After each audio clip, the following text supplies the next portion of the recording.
사랑하는 나의 자녀여, 영상을 시작하기 전에 잠시 마음을 멸쳐보세요. 지금 당신의 마음 안에 있는 그 소원, 저는 이미 알고 있습니다. 이 순간 10초를 드릴게요.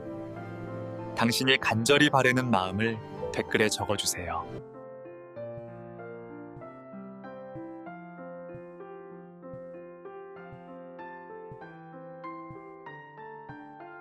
저는 당신의 모든 기도 제목을 보고 함께 기도하고 있습니다.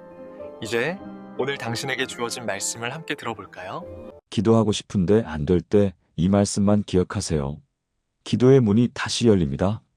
사랑하는 성도 여러분, 혹시 이런 경험 있으십니까? 새벽에 일어나 무릎을 꿇고 기도하려는데 입이 떨어지지 않는 경험 말입니다. 마음은 간절한데 무슨 말을 해야 할지 모르겠고 하나님 앞에 앉아 있어도 막막하기만 한 그런 순간들이 있으십니다. 어떤 분은 이렇게 고백하셨습니다. 목사님, 저는 기도가 너무 어렵습니다. 교회에서는 다들 유창하게 기도하시는데 저는 뭐라고 해야 할지 모르겠어요. 그냥 하나님 하고 부르다가 말문이 막혀버립니다. 또 어떤 분은 이렇게 말씀하셨습니다. 나이가 드니까 기억력도 떨어지고 긴 기도를 하다 보면 중간에 뭘 기도했는지도 잊어버려요. 그러다 보니 기도 시간이 점점 부담스러워집니다. 여러분, 이것은 전혀 이상한 일이 아닙니다. 오히려 매우 정직한 고백입니다.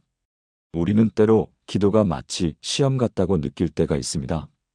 잘해야 한다는 부담감, 길게 해야 한다는 압박감, 그리고 응답받으려면 특별한 방법이 있어야 한다는 강박관념까지 말입니다. 그런데 여러분, 오늘 제가 전해드릴 말씀은 여러분의 그런 모든 부담을 내려놓게 해줄 것입니다. 하나님께서는 우리에게 완벽한 기도를 요구하지 않으십니다. 오히려 우리가 기도하지 못할 때를 위해 이미 놀라운 선물을 준비해 두셨습니다. 그것이 바로 오늘 함께 나눌 말씀입니다.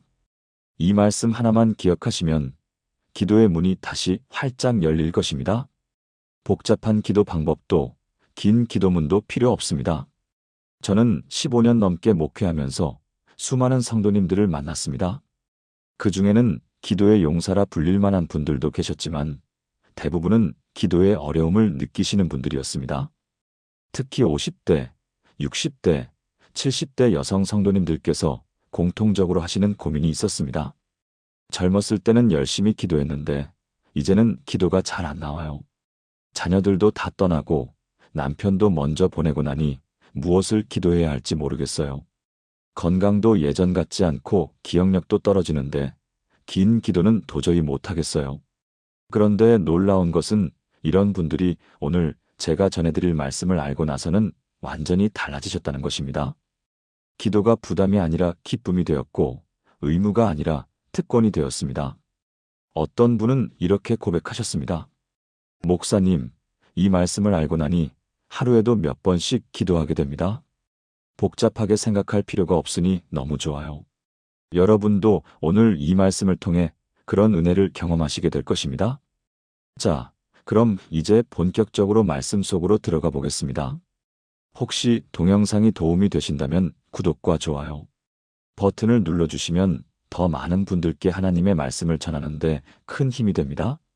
오늘은 6가지 말씀과 그 말씀으로 놀라운 기적을 경험한 6분의 실제 이야기를 나누어 드리겠습니다. 이 이야기들은 여러분이 상상하지 못한 반전으로 가득합니다. 지금부터 여러분의 기도 생활을 완전히 바꿔놓을 놀라운 말씀을 시작하겠습니다. 먼저 우리가 붙들어야 할 첫 번째 말씀을 함께 보겠습니다. 시편 55편 22절 말씀입니다. 내 짐을 여호와께 맡기라. 그가 너를 붙드시고 의인의 요동함을 영원히 허락하지 아니하시리로다. 여러분, 이 시편 55편은 다윗이 인생에서 가장 고통스러운 배신을 당했을 때 쓴 시입니다. 그것도 적이 아니라 가장 가까운 친구에게 배신당한 순간이었습니다. 성경학자들은 이 친구가 다윗의 최측근 참모였던 아히도벨이라고 봅니다. 다윗의 아들 압살롬이 반역을 일으켰을 때 아히도벨은 다윗을 버리고 압살롬 편에 섰습니다. 시편 55편 12절부터 14절을 보면 다윗의 절규가 생생합니다. 나를 책망한 자가 원수가 아니라 원수일진대 내가 참았으리라. 그가 곧 너로다 나의 동료, 나의 친구로다. 우리가 같이 다정히 의논하며 가장 믿었던 사람의 배신, 그 고통이 얼마나 컸겠습니까? 하지만 다윗은 22절에서 놀라운 고백을 합니다. 내 짐을 여호와께 맡기라. 자신이 직접 복수하지 않고 자신이 해결하려 하지 않고 모든 것을 하나님께 맡긴 것입니다. 이것이 바로 기도의 핵심입니다. 우리가 감당할 수 없는 짐을 하나님께 맡기는 것 말입니다. 이 말씀을 현대적으로 풀어보면 이렇습니다. 너가 지고 있는 모든 무거운 짐, 그 모든 걱정과 근심을 여호와께 맡겨라. 그분이 너를 꼭 붙들어 주실 것이고 너를 넘어지지 않게 지켜주실 것이다. 여러분, 이 말씀이 우리에게 무엇을 가르쳐 주는지 아십니까? 기도는 우리가 무언가를 열심히 말하는 것이 아니라 우리의 짐을 하나님께 맡기는 것이라는 겁니다. 맡긴다는 것은 무슨 뜻입니까? 내가 붙들고 있던 것을 놓아드리는 것입니다. 내가 해결하려고 애쓰던 것을 하나님의 손에 올려놓는 것입니다. 그러니까 기도할 때 긴 설명이 필요 없습니다. 하나님 맡겨드립니다. 이 한마디면 충분합니다. 67세 권사님의 이야기를 들려드리겠습니다. 이분은 남편과 사별하신 지 7년이 된 분이셨습니다. 두 자녀를 훌륭하게 키우셨는데 큰아들은 대학병원 외과 과장을 하는 의사였고 작은 딸은 대형 로펌에 다니는 변호사였습니다. 교회에서나 동네에서나 자식 복 많으신 분으로 통했습니다. 권사님도 늘 감사하는 마음으로 살았습니다. 특히 큰아들은 효자 중에 효자였습니다. 일주일에 2~3번은 꼭 전화를 했고 한 달에 2번은 어머니 댁을 방문했습니다. 엄마, 건강 괜찮으세요? 엄마, 필요한 거 없으세요? 엄마, 병원 검진은 받으셨어요? 항상 어머니를 먼저 생각하는 아들이었습니다. 권사님은 교회에서 간증할 때마다 하나님께서 제게 복을 주셨어요. 이런 효자를 주셨으니까요 라고 말했습니다. 그런데 그날이었습니다. 권사님은 큰아들 집에 놀러 갔습니다. 며느리가 어머님 편하게 계세요. 저는 마트 좀 다녀올게요 라고 하고 나갔습니다. 아들은 병원에서 수술 중이라 늦게 온다고 했습니다. 권사님은 혼자 집에서 TV를 보고 있다가 목이 말라 물을 마시러 갔습니다. 컵을 찾으려고 식탁 서랍을 열었는데 그 안에 서류 몇 장이 놓여 있었습니다. 평소 같으면 그냥 지나쳤을 텐데 그날따라 자신의 이름이 눈에 들어왔습니다. 권사님은 무심코 그 서류를 집어들었습니다. 생명보험 청구서 샘플이었습니다. 피보험자 이름에 권사님의 이름이 적혀 있었고 수익자는 아들의 이름이었습니다. 그리고 옆에는 피보험자 사망 시 수령액 3억 원이라고 큼직하게 적혀 있었습니다. 권사님은 순간 숨이 막혔습니다. 손이 떨리기 시작했습니다. 다른 서류들도 보였습니다. 하나하나 펼쳐봤습니다. 보험계약서, 보험료 납입증명서, 모두 최근 6개월 사이에 작성된 것들이었습니다. 권사님은 전혀 모르는 일이었습니다. 자신의 동의도 없이 자신도 모르는 사이에 아들이 거액의 보험을 들어놓은 것입니다. 하지만 더 충격적인 것은 그 다음이었습니다. 서류 아래에 노트 한 권이 있었습니다. 권사님은 떨리는 손으로 그것을 펼쳤습니다. 아들의 필체였습니다. 메모들이 빼곡히 적혀 있었습니다. 병원 입원 시 치료 중단 동의서, 양식 심폐소생술 거부 동의서, 샘플 받아두기, 장례식장 3곳, 비교 정리, 재산 분할 관련 법률 자문 다음 주 화요일 오전 10시 변호사 사무실, 보험금 수령 후 세금 처리 방법, 알아보기, 엄마 명의 아파트 시세 확인, 현재 2억 5천, 보험금 3억 아파트 2.5억 총 5.5억. 권사님은 그 자리에 주저앉았습니다. 다리에서 힘이 완전히 빠져버렸습니다. 손에 쥐고 있던 노트가 바닥에 떨어졌습니다. 머리가 하얗게 변했습니다. 자신이 평생 사랑으로 키운 아들이, 의사로 키워낸 그 아들이, 교회에서 효자라고 자랑하던 그 아들이 자신의 죽음을 계획하고 있었던 것입니다. 아니, 어쩌면 기다리고 있었던 것입니다. 권사님은 천천히 일어나서 그 노트와 서류들을 가방에 넣었습니다. 물도 마시지 않고 집을 나왔습니다. 며느리가 어머님, 벌써 가세요? 저녁 드시고 가시라고 했잖아요 라고 했지만 권사님은 갑자기 머리가 아파서 라고만 하고 나왔습니다. 택시를 타고 집으로 돌아오는 30분 동안 권사님은 한마디도 하지 못했습니다. 택시 기사가 어디 많이 아프세요? 병원으로 모실까요? 라고 물었지만 권사님은 고개만 저었습니다. 집에 도착해서 문을 닫고 소파에 앉았습니다. 그리고 그제야 울음이 터져 나왔습니다. 1시간을 울고 또 울었습니다. 울다가 문득 이런 생각이 들었습니다. 혹시 내가 잘못 본 건 아닐까? 권사님은 다시 가방에서 노트를 꺼내 펼쳤습니다. 하지만 아니었습니다. 분명히 아들의 필체였고 내용도 똑같았습니다. 자신의 이름이 3억 원이라는 숫자가 그리고 그 무서운 메모들이 선명하게 보였습니다. 더 끔찍한 생각들이 떠올랐습니다. 최근 몇 달 동안 아들이 보인 행동들이 이제 모두 이해가 되기 시작했습니다.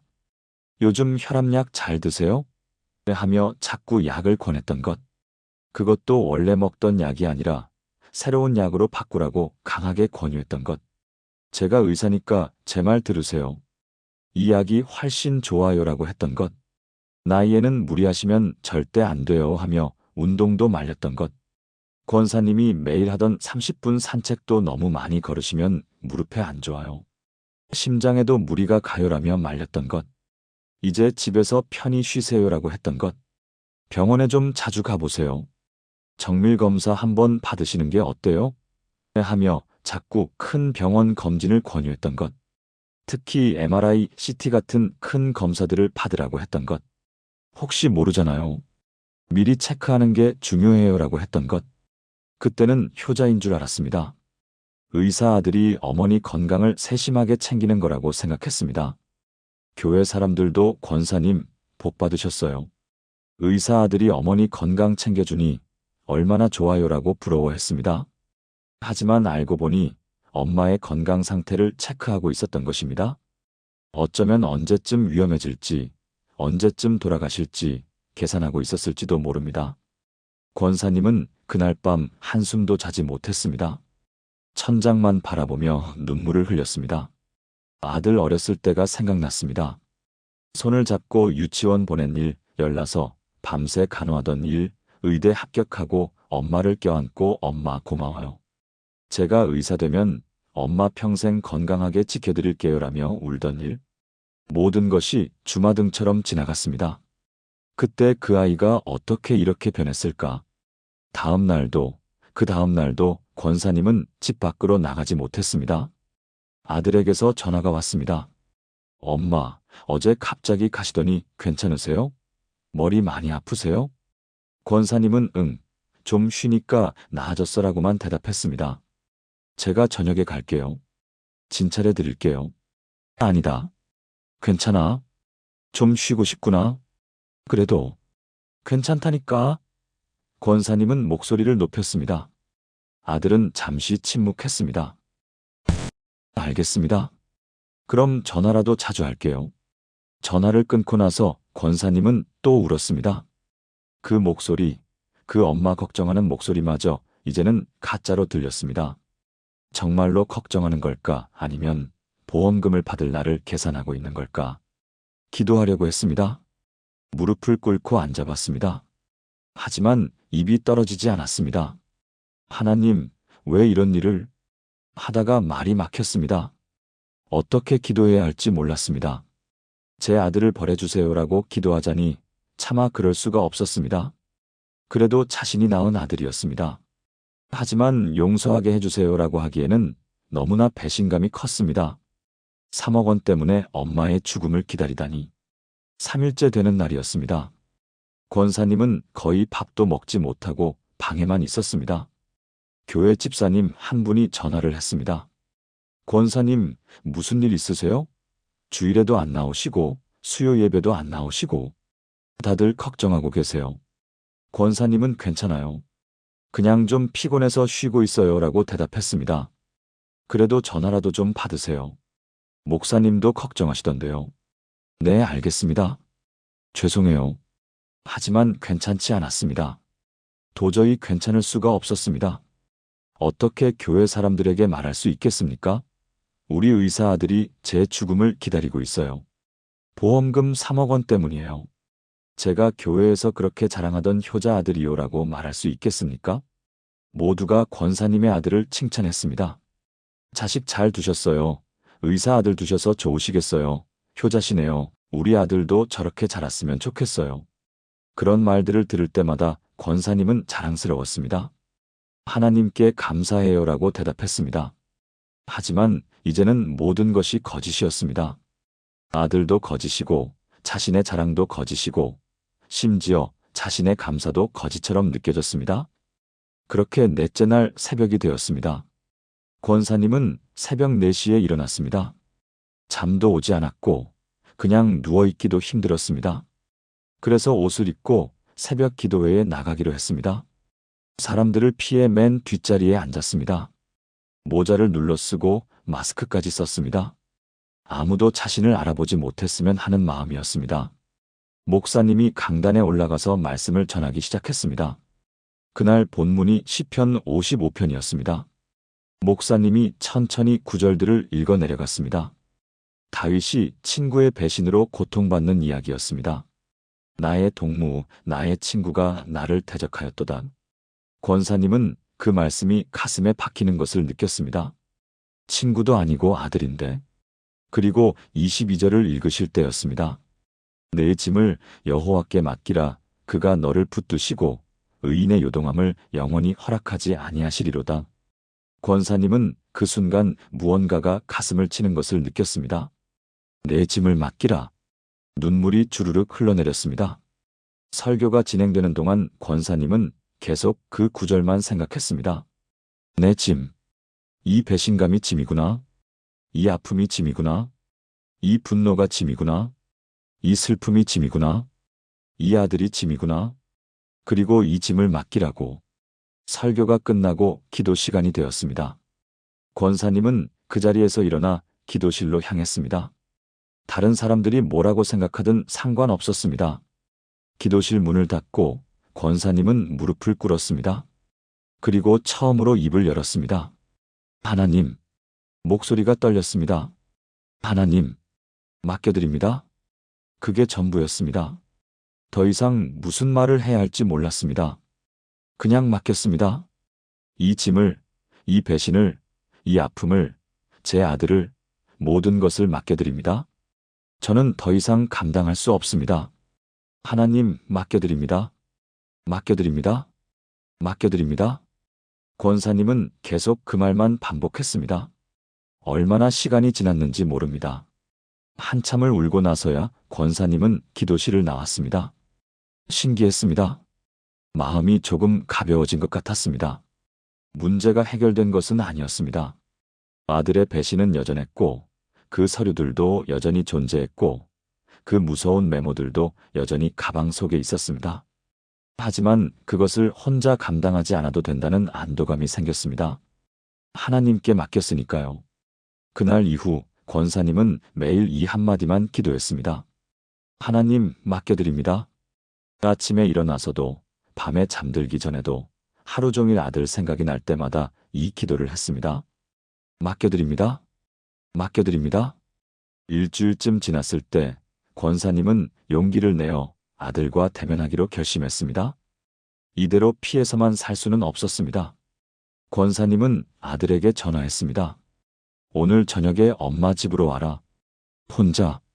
목소리가 떨렸지만 어느 정도 평정심을 찾은 상태였습니다. 네. 무슨 일이세요?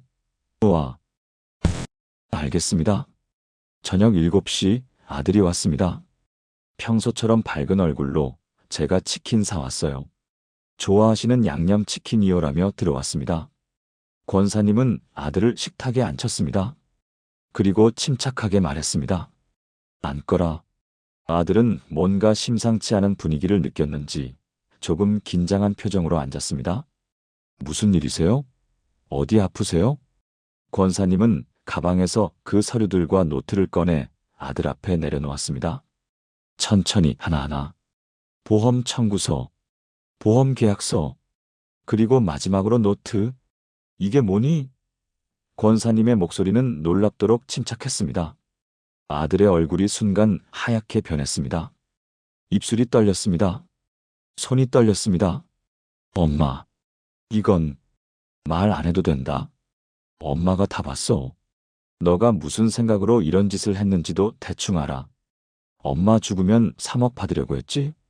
그런데 갑자기 아들이 무릎을 꿇고 울기 시작했습니다. 67세 의사가 큰 병원 과장을 하는 사람이 노모 앞에 무릎을 꿇고 울부짖었습니다. 죄송해요. 정말 죄송해요. 저 사람도 아니에요. 정말 사람도 아니에요. 아들은 한참을 울다가 겨우 말을 꺼냈습니다. 저, 큰일 났어요. 그리고 충격적인 진실이 드러나기 시작했습니다. 아들은 떨리는 목소리로 말했습니다. 저 3년 전에 의료사고를 냈어요. 아들의 고백은 이랬습니다. 3년 전 한 환자가 수술 중에 사망했습니다. 복잡한 수술이었고 아들은 당직 책임자였습니다. 수술 자체는 아들이 집도한 것이 아니었습니다. 하지만 당직 중에 일어난 사고였고 몇 가지 절차상의 미비점이 있었습니다. 환자 유족들은 거액의 배상을 요구했습니다. 12억 원이었습니다. 병원 측은 처음에는 병원이 책임지겠다고 했습니다. 하지만 나중에 입장을 바꿨습니다. 병원 법무팀이 조사한 결과 아들에게 일부 과실이 있다는 것을 발견했고 그 부분에 대해서는 아들 개인이 책임져야 한다고 했습니다. 결국 아들은 10억 원이 넘는 빚을 지게 되었습니다. 병원에서 2억 원은 부담했지만 나머지 10억은 아들이 갚아야 했습니다. 아들은 집을 팔았습니다. 5억짜리 집이었습니다. 차도 팔았습니다. 고급 수입차였는데 1억 받았습니다. 저축한 돈도 모두 털었습니다. 2억이 있었습니다. 하지만 부족했습니다. 여전히 2억이 남았습니다. 아들은 떨리는 목소리로 말했습니다. 저는 미쳐가고 있었어요.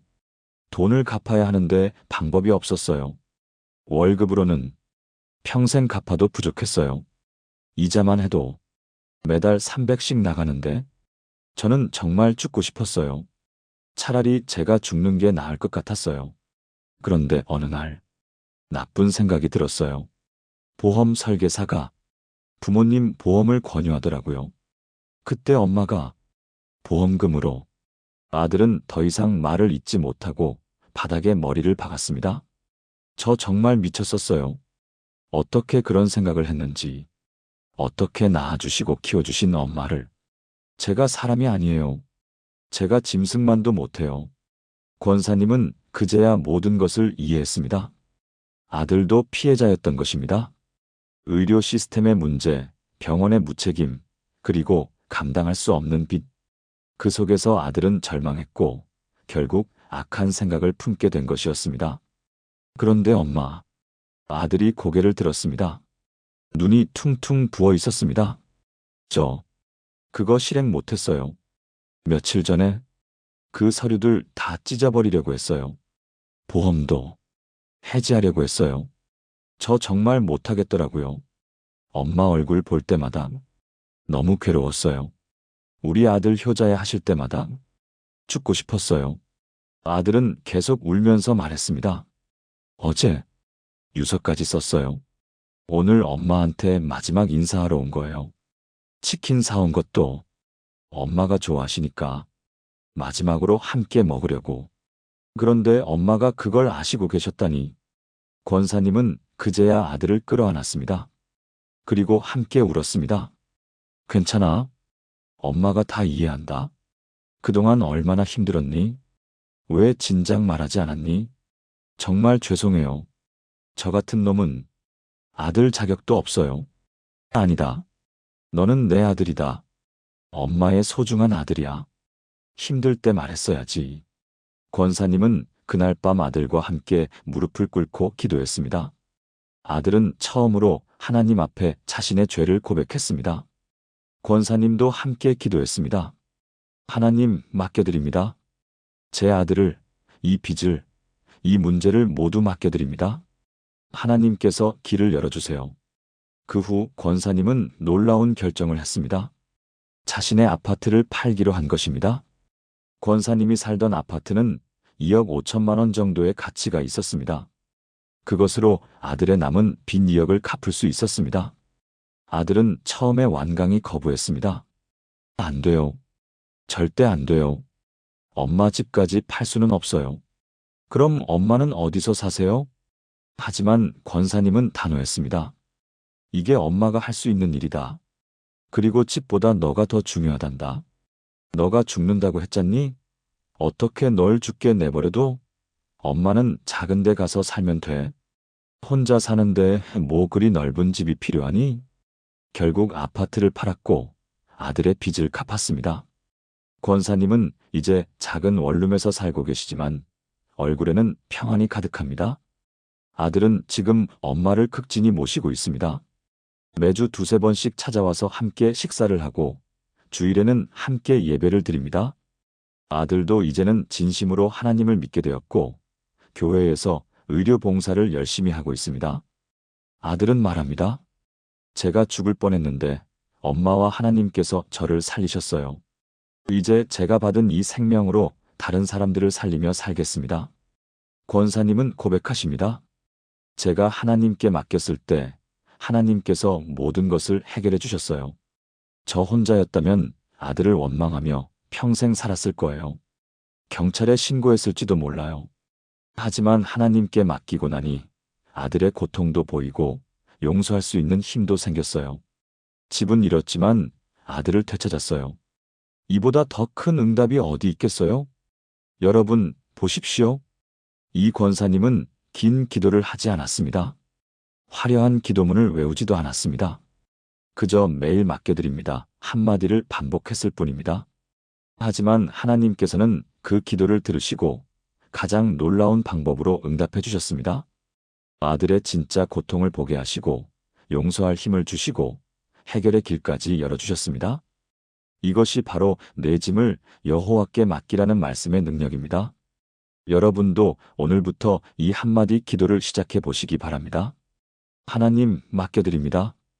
건강을 맡기고 자녀를 맡기고 경제를 맡기고 외로움을 맡기고 미래를 맡기십시오.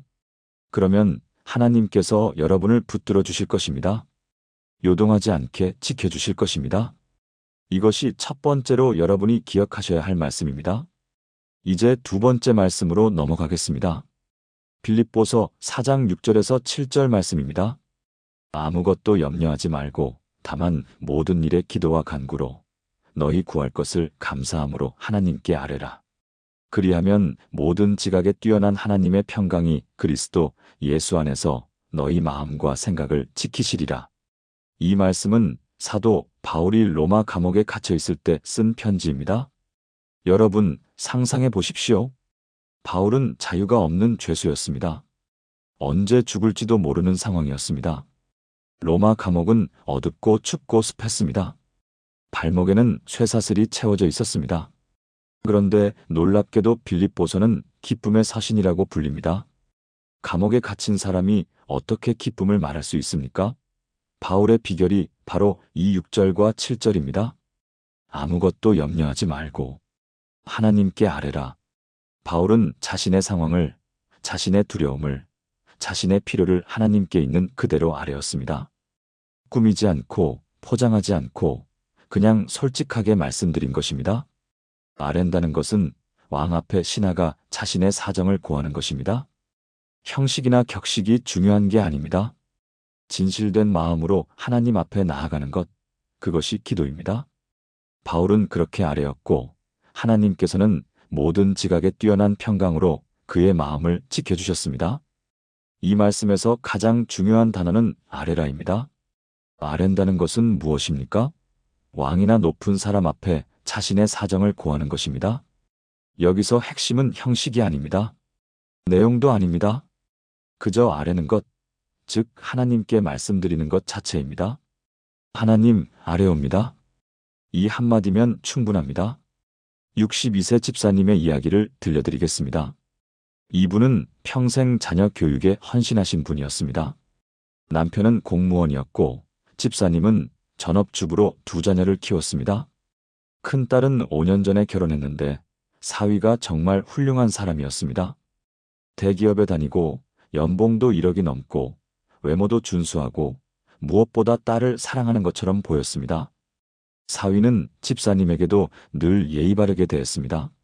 명절 때마다 용돈도 넉넉히 드렸고 장모님 건강하세요 하며 안부도 자주 물었습니다. 집사님이 아플 때는 병원에 모시고 가기도 했습니다. 교회 사람들도 집사님, 사위 복 많으시다고 부러워했습니다. 집사님도 하나님께서 복 주셨어요라며 감사했습니다. 그런데 올해 봄이었습니다. 딸에게서 갑자기 전화가 왔습니다. 엄마, 나 이혼하려고 해. 집사님은 깜짝 놀랐습니다. 뭐라고? 이혼? 무슨 소리니? 이혼할 거예요. 왜? 무슨 일이 있니? 사위가 바람을 피웠니? 아니요. 그럼 폭력을 쓰니? 아니요. 도박? 술? 아니요. 그럼 도대체 왜 이혼하려고 하니? 딸은 잠시 침묵하더니 말했습니다. 성격 차이요. 성격 차이? 그게 무슨 말이니? 그냥 맞지 않아요. 뭐가 맞지 않는데? 사위가 너한테 잘해주잖니. 돈도 잘 벌고 외모도 좋고 성격도 좋고 뭐가 불만이니? 엄마는 모르실 거예요. 뭘 모르는데? 엄마한테 말해봐. 됐어요. 그냥 이혼할게요. 집사님은 이해할 수 없었습니다. 결혼 5년 동안 단 한 번도 큰 싸움을 했다는 얘기를 들어본 적이 없었습니다. 명절 때 보면 사위는 딸의 손을 잡고 다니고 딸도 행복해 보였습니다. 완벽한 부부였습니다. 집사님은 딸을 설득하려 했습니다. 요즘 애들은 조금만 힘들면 이혼한다더니 참고 살아봐라. 어느 부부에게 성격 차이가 없겠니? 엄마 아빠도 성격 차이 있었지만 이렇게 30년 넘게 잘 살았잖니. 참는 게 미덕이야. 엄마, 시대가 달라요. 시대가 달라도 결혼은 결혼이지. 쉽게 생각하면 안 돼. 하지만 딸은 고집을 꺾지 않았습니다. 엄마는 절 이해 못하실 거예요. 이해를 해야 하는데 너가 아무 말도 안 하잖니. 사위한테 뭔가 문제가 있니? 엄마한테 솔직히 말해봐. 말씀드려도 못 믿으실 거예요. 그럼 한번 말해봐. 엄마가 판단할게. 됐어요. 그냥 이혼할게요. 제 인생이에요. 딸은 그렇게 말하고는 전화를 끊어버렸습니다. 그 후로 딸은 집사님의 전화를 받지 않았습니다. 문자를 보내도 답이 없었습니다. 일주일, 2주일, 한 달이 지났습니다. 집사님은 너무 답답했습니다.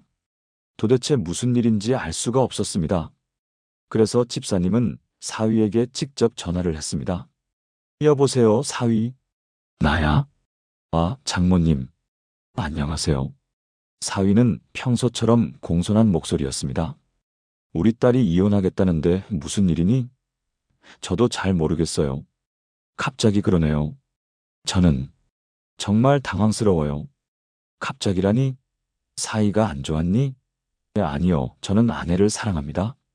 정말 사랑해요. 이혼하고 싶지 않아요. 사위의 목소리는 간절했습니다. 마치 정말로 슬퍼하는 것처럼 들렸습니다.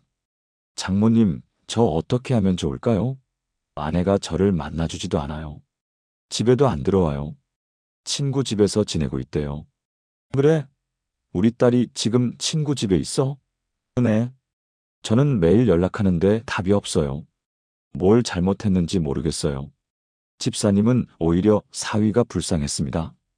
그래, 내 마음 안다. 우리 딸이 요즘 좀 이상해. 엄마가 잘 타일러 볼게. 감사합니다, 장모님. 정말 감사합니다. 장모님이라도 말씀해 주시면 제가 뭘 잘못했는지 알려주세요. 고치겠습니다. 알았어. 엄마가 딸 만나서 얘기해 볼게. 전화를 끊으면서 집사님은 생각했습니다. 딸이 미쳤나? 저렇게 좋은 사위를 놔두고 왜 이혼하려는 거야? 집사님은 기도했습니다. 하나님, 우리 딸이 정신을 차리게 해주세요. 이혼만은 막아주세요. 저렇게 좋은 사위를 어디서 구합니까? 하지만 시간이 지날수록 딸의 마음은 굳어져만 갔고 결국 이혼 조정 신청까지 하게 되었습니다. 집사님은 딸에게 마지막으로 한 번 더 전화를 했습니다. 너 정말 이혼할 거니? 은혜. 후회하지 않을 거니? 은혜. 너가 그렇게 고집부리면 엄마는 도와줄 수 없어. 너가 알아서 해. 나중에 후회해도 몰라. 집사님은 화가 나서 전화를 끊었습니다. 그러던 어느 날 밤이었습니다. 자정이 넘은 시간에 집 초인종이 울렸습니다. 집사님은 깜짝 놀라 문을 열었습니다. 딸이 서 있었습니다. 하지만 딸의 모습은, 집사님은 비명을 지를 뻔했습니다. 딸의 얼굴이 온통 멍투성이었습니다. 왼쪽 눈이 퉁퉁 부어서 거의 감긴 상태였고, 입술이 터져서 피가 나고 있었고, 목에는 손톱으로 긁힌 자국이 선명했습니다. 팔에도 멍이 들어 있었고, 옷은 찢어져 있었습니다. 이게 무슨 일이니? 누가 그랬어? 강도를 만났니? 집사님은 기절할 뻔했습니다. 딸을 얼른 안으로 들여보냈습니다. 딸은 소파에 주저앉더니 그제야 울기 시작했습니다. 몸을 떨면서 울었습니다. 집사님은 얼음을 가져와 딸의 얼굴에 대주면서 물었습니다. 누가 그랬어? 엄마한테 말해봐. 경찰에 신고해야지. 딸은 한참을 울고 나서야 고개를 들었습니다. 그리고 말했습니다. 엄마, 이제 믿으시겠어요? 뭘 믿는다는 거니? 제가 왜 이혼하려는지. 집사님은 순간 모든 것을 이해했습니다. 설마, 사위가? 딸은 고개를 끄덕였습니다. 딸은 그날 밤 모든 것을 털어놓았습니다. 사위는 결혼 첫날 밤부터 딸을 때렸습니다. 이유는 저녁에 된장찌개를 끓였는데 간이 짜다는 것이었습니다. 딸이 미안해. 다음에는 잘 알게라고 하자 사위는 넌 항상 그렇게 말만 하지. 말만 하고 실천을 안 해라며 따귀를 때렸습니다. 딸은 충격을 받았습니다. 연애할 때는 한 번도 이런 적이 없었습니다. 오히려 너무 다정했습니다. 꽃도 자주 사주고 데이트도 신경 써서 계획하고 딸의 말을 잘 들어주는 남자친구였습니다. 하지만 결혼하고 나니 사람이 변했습니다. 사소한 일로 화를 냈고 화를 내면 폭력을 휘둘렀습니다. 더 끔찍한 것은 사위의 폭력 패턴이었습니다. 절대 얼굴은 때리지 않았습니다. 항상 몸통과 팔다리만 때렸습니다. 그래서 겉으로는 전혀 티가 나지 않았습니다. 옷만 입으면 아무도 몰랐습니다. 딸은 여름에도 긴팔을 입어야 했습니다. 팔에 멍이 들어 있었기 때문입니다. 수영장도 못 갔습니다. 몸에 멍이 보일까 봐였습니다. 사위는 매번 딸을 때리고 나면 울면서 사과했습니다. 무릎을 꿇고 미안해. 다시는 안 그럴게. 내가 미쳤었어. 용서해줘라며 용서를 빌었습니다. 꽃다발도 사오고 명품 가방도 선물했습니다. 비싼 레스토랑에 데려가기도 했습니다. 그리고 일주일쯤은 정말 천사 같은 남편이 되었습니다. 다정하고 상냥하고 딸의 말을 잘 들어주고 집안일도 도와주고. 하지만 또 어느 순간 폭력이 시작되었습니다. 저녁 준비가 늦었다고, TV 소리가 크다고, 집안 청소가 덜 됐다고, 빨래를 제대로 안 개켰다고. 이유는 매번 달랐지만 결과는 같았습니다. 딸은 맞고 사위는 사과하고 그리고 또 반복되었습니다. 딸은 5년 동안 이런 지옥을 견뎠습니다. 왜 견뎠니? 왜 진작 말하지 않았니? 집사님이 울면서 물었습니다. 딸이 대답했습니다. 말할 수 없었어요. 엄마가 사위를 너무 좋아하셨잖아요. 친정 부모에게 말할 수 없었습니다. 엄마 아빠가 사위를 너무 좋아하셨기 때문입니다. 특히 엄마는 자식 복 많다며 사위 자랑을 주변에 하고 다니셨습니다. 교회에서도, 동네에서도, 시장에서도. 우리 사위 대기업 다녀. 연봉도 1억 넘어. 잘생기기까지 했어. 우리 딸한테 진짜 잘해. 명절 때마다 용돈도 넉넉히 주고. 나 사위 복 터졌어. 엄마가 그렇게 자랑할 때마다 딸은 마음이 찢어졌습니다. 어떻게 사실은 저를 매일 때려요. 멍투성이로 만들어요라고 말할 수 있었겠습니까? 친구들에게도 말할 수 없었습니다. 다들 딸을 부러워했습니다. 너 진짜 복 많다. 완벽한 남편이네. 나도 너 남편 같은 사람 만나고 싶어. 재벌도 아닌데 연봉 1억이면 대단하다. 이런 말을 들을 때마다 딸은 웃으면서 대답했습니다. 응, 내가 복이 많지. 하지만 집에 돌아가면 또 맞았습니다. 그래서 딸은 성격 차이라고만 했습니다. 최소한 그렇게라도 이혼할 수 있을 것 같았습니다.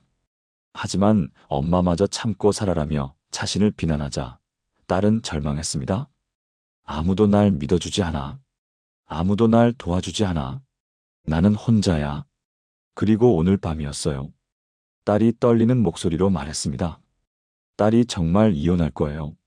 조정 신청도 했어요라고 확고하게 말하자 사위가 폭발했습니다. 너 정말 이혼하고 싶어? 좋아. 어디 한번 해봐. 너 혼자 할 수 있을 것 같아? 사위는 딸의 머리채를 잡았습니다. 네 엄마 아빠도 다 내 편이야. 너는 이기지 못해. 너가 나한테 맞았다고 해도 아무도 안 믿어. 증거도 없잖아. 난 똑똑하게 얼굴은 안 때렸거든. 몸에 멍? 그런 거 누가 믿어? 넘어져서 다쳤다고 하면 그만이지. 그리고 처음으로 얼굴을 때렸습니다. 5년 동안 절대 때리지 않았던 얼굴을 주먹으로 가격한 것입니다. 어차피 이혼할 거면 상관없지? 이제 얼굴 때려도 돼? 사위는 계속 딸의 얼굴을 때렸습니다. 눈을, 입술을, 뺨을. 딸은 비명을 질렀지만 아무도 듣지 못했습니다. 그들의 집은 단독주택이었고 방음이 잘 되어 있었습니다. 딸은 가까스로 도망쳤습니다. 사위가 화장실에 간 사이 현관문을 열고 뛰쳐나왔습니다. 맨발이었습니다. 신발 신을 시간도 없었습니다. 그냥 뛰었습니다. 사위가 쫓아올까봐 무서워서 계속 뛰었습니다. 그렇게 큰 길까지 나와서 택시를 잡았고 친정으로 온 것입니다. 집사님은 그 이야기를 들으면서 계속 울었습니다. 미안해. 엄마가 미안해. 엄마가 몰랐어. 정말 몰랐어. 엄마가 내 말을 들었어야 했는데. 엄마, 괜찮아요. 이제 알았잖아요. 아니야. 괜찮지 않아. 엄마가 너를 보호해야 했는데. 오히려 너가 이혼하지 말라고 했잖아. 미안해. 집사님은 딸을 꼭 안았습니다. 이제 괜찮아. 엄마가 지켜줄게. 절대로 다시는 그 사람한테 안 보낼 거야. 이혼해. 당장 이혼해. 엄마가 도와줄게.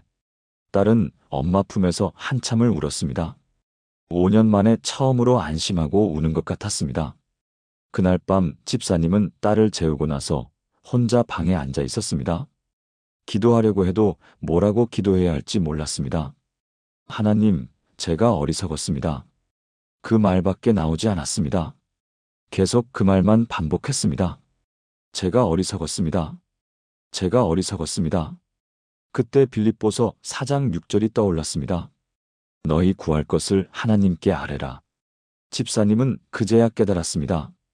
자신이 지금까지 딸의 말을 전혀 들으려 하지 않았다는 것을, 딸이 아뢰려고 했는데 자신이 듣지 않았다는 것을, 딸이 엄마는 모르실 거예요.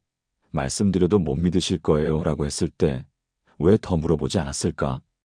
왜 딸의 편에 서지 않았을까? 오히려 사위 편을 들고 딸을 비난했던 자신이. 집사님은 그날 밤 하나님께 아뢰기 시작했습니다. 하나님, 아뢰옵니다. 제가 어리석었습니다. 제 딸을 지켜주지 못했습니다. 제 딸의 고통을 외면했습니다. 아뢰옵니다.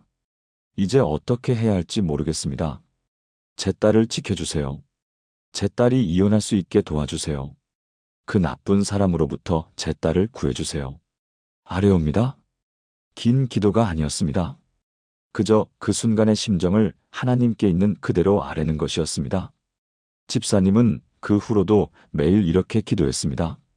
하나님, 아뢰옵니다. 딸의 상처를 치료하면서도, 이혼 서류를 준비하면서도, 변호사를 만나러 가면서도 계속 아뢰었습니다. 놀랍게도 일이 풀리기 시작했습니다. 이혼 조정 과정에서 사위의 폭력이 명확히 드러났습니다. 딸이 그동안 몰래 녹음한 파일들이 있었습니다. 사위가 폭력을 휘두르면서 하는 말들, 그리고 나중에 울면서 사과하는 말들까지 모두 녹음되어 있었습니다. 또한 병원 진료 기록도 있었습니다. 딸이 몇 번 병원에 갔을 때 의사에게 사실대로 말했고 의사가 기록으로 남겨놓았던 것입니다. 사위는 처음에는 부인했습니다. 그런 적 없습니다. 아내가 거짓말하는 겁니다. 하지만 증거들이 나오자 할 말을 잃었습니다. 결국 딸은 매우 유리한 조건으로 이혼할 수 있었습니다. 위자료도 받고 재산 분할도 유리하게 받았습니다. 더 놀라운 것은 사위의 회사에서도 문제가 된 것입니다. 이혼 재판 과정이 알려지면서 사위는 회사에서 징계를 받았습니다. 대기업이었기 때문에 직원의 도덕성을 중요하게 여겼던 것입니다. 승진도 취소되었고 부서도 이동되었습니다. 주변의 평판도 나빠졌습니다. 그렇게 완벽해 보였던 가면이 벗겨진 것입니다. 지금 딸은 새 직장을 구해서 열심히 살아가고 있습니다. 집사님은 딸과 함께 살면서 딸을 돌보고 있습니다. 딸의 상처가 아물기까지는 시간이 필요하겠지만 적어도 이제는 안전합니다. 그리고 매일 하나님께 아뢰고 있습니다. 하나님, 오늘도 제 딸을 지켜주셔서 감사합니다. 아뢰옵니다. 집사님은 고백하십니다. 제가 하나님께 제 상태를 솔직히 아뢰기 시작했을 때부터 모든 것이 달라지기 시작했어요. 제 어리석음도, 제 잘못도, 제 두려움도 모두 아뢰었더니 하나님께서 길을 열어주셨어요. 제 딸을 구해주셨어요. 여러분도 이제 이 기도를 시작해 보시기 바랍니다. 하나님, 아뢰옵니다. 무엇이든지 여러분의 마음에 있는 것을 있는 그대로 아뢰십시오. 슬픔도, 기쁨도, 분노도, 감사도, 두려움도, 소망도 모두 아뢰십시오. 하나님께서는 여러분의 모든 아뢰는 말씀을 들으시고 모든 지각에 뛰어난 평강으로 여러분의 마음과 생각을 지켜주실 것입니다. 이것이 두 번째로 기억하셔야 할 말씀입니다. 세 번째 말씀으로 넘어가겠습니다. 마태복음 6장 8절 말씀입니다. 그러므로 그들을 본받지 말라. 구하기 전에 너희에게 있어야 할 것을 하나님 너희 아버지께서 아시느니라. 이 말씀은 예수님께서 산상수훈에서 기도에 대해 가르치실 때 하신 말씀입니다. 당시 바리새인들과 서기관들은 기도를 마치 하나님을 설득하는 행위처럼 여겼습니다. 길고 화려한 기도를 사람들 앞에서 큰 소리로 하면 하나님께서 더 잘 들으실 거라고 생각했습니다. 하지만 예수님은 전혀 다른 진리를 말씀하십니다. 구하기 전에 너희에게 있어야 할 것을 하나님 너희 아버지께서 아시느니라. 놀라운 선언입니다. 하나님은 이미 아십니다. 우리가 무엇이 필요한지, 우리가 얼마나 힘든지, 우리가 어떤 상황인지 다 아십니다. 그렇다면 왜 기도해야 합니까? 기도는 하나님께 정보를 제공하는 것이 아닙니다. 기도는 하나님과의 관계입니다. 자녀가 아버지에게 자신의 마음을 나누는 것처럼 우리가 하나님 아버지께 우리의 마음을 나누는 것입니다. 하나님은 이미 아시지만 우리가 그분을 신뢰하며 그분께 의지하는 것을 기뻐하십니다. 이 말씀은 예수님께서 산상수훈에서 하신 말씀의 일부입니다. 우리가 기도로 하나님께 모든 것을 설명할 필요가 없습니다. 하나님께서는 우리가 구하기도 전에 이미 우리에게 무엇이 필요한지 아십니다. 하나님 아십니다. 이 한마디면 충분합니다. 71세 권사님의 이야기를 들려드리겠습니다. 이분은 30년 동안 시누이와 원수처럼 지내셨습니다. 권사님이 시집온 것이 41년 전이었으니 결혼 초부터 지금까지 시누이와의 관계는 늘 전쟁이었습니다. 시누이는 권사님보다 5살 위였습니다. 시댁의 장녀였고 오빠인 권사님 남편을 무척 아꼈습니다. 아니, 정확히는 집착했습니다. 결혼식 때부터 이상했습니다. 시누이는 오빠, 정말 결혼하는 거야? 라며 울먹였고 피로연 내내 인상을 찌푸리고 있었습니다. 신혼 첫날 아침이었습니다. 권사님은 떨리는 마음으로 처음 시댁에서 아침 식사를 준비했습니다. 새벽 5시에 일어나서 정성껏 준비했습니다. 밥을 짓고 된장찌개를 끓이고 나물을 무치고 생선을 구웠습니다. 시어머님께서 전날 우리는 아침에 꼭 생선을 먹는다고 하셔서 생선도 구웠습니다. 식탁에 앉은 시누이가 첫 숟가락을 떴습니다. 된장찌개를 한 모금 마시더니 푸하고 뱉었습니다. 권사님은 깜짝 놀랐습니다. 이게 뭐야? 된장찌개가 이렇게 짜? 시누이는 숟가락을 탁 내려놓았습니다. 오빠, 이 사람 요리도 못하네? 어쩌려고 결혼했어? 시어머님이 첫날인데 너무 그러지 말라고 말렸지만 신우이는 멈추지 않았습니다. 어머니, 우리 오빠가 이런 사람을 데려왔어요? 학벌도 그저 그렇고 집안도 별로고 요리도 못하고 뭐가 좋아서 우리 오빠가 이 사람을 선택했는지 모르겠네요. 권사님은 눈물이 날 것 같았지만 참았습니다. 남편이 누나 그만해라고 했지만 신우이는 오빠, 나는 오빠 걱정돼서 그래. 이 사람이 오빠를 제대로 챙길 수 있을까? 라며 계속했습니다. 그게 시작이었습니다. 명절 때마다 신우이는 권사님이 준비한 음식마다 트집을 잡았습니다. 이 나물은 왜 이렇게 짜? 이 전은 왜 이렇게 타? 이 잡채는 왜 이렇게 맛이 없어? 너 진짜 요리 못하는구나. 우리 오빠 불쌍해. 권사님은 참았습니다. 처음 몇 년은 참았습니다. 10년이 지나도 신우이는 변하지 않았습니다. 권사님이 자녀를 둘 낳고 시댁 일을 열심히 하고 교회도 다니기 시작했지만 신우이의 태도는 전혀 달라지지 않았습니다. 오히려 더 심해졌습니다. 애들도 엄마 닮아서 별로네. 우리 오빠 애들이 왜 이렇게 공부를 못해? 너가 제대로 안 가르쳐서 그래. 20년이 지났습니다. 권사님의 자녀들이 대학에 가고 취직을 하고 결혼을 했습니다. 하지만 신우이는 여전했습니다. 이제는 손자, 손녀에 대해서도 트집을 잡았습니다. 손주들도 별로네. 우리 집안 피가 아닌 것 같아. 더 화가 났던 것은 남편이었습니다. 30년 동안 남편은 단 한 번도 아내 편을 들지 않았습니다. 누나가 원래 성격이 좀 그래. 너가 이해해줘. 누나는 우리 집안 큰딸이야. 존중해야 해. 누나 말이 좀 그렇지만 너를 위해서 하는 말이야. 권사님은 억울했습니다. 자신은 30년 동안 시댁을 섬겼습니다. 시어머님이 편찮으실 때 병원에 모시고 다녔고 시아버님 돌아가실 때까지 극진히 모셨고 제사도 빠짐없이 지냈습니다. 하지만 신우이는 단 한 번도 고맙다는 말을 하지 않았습니다. 그렇게 30년이 흘렀습니다. 시어머님이 돌아가신 후 권사님은 신우이와 연락을 끊었습니다. 이제 시어머님도 안 계시는데 더 이상 볼 필요 없어. 남편도 더 이상 말리지 않았습니다.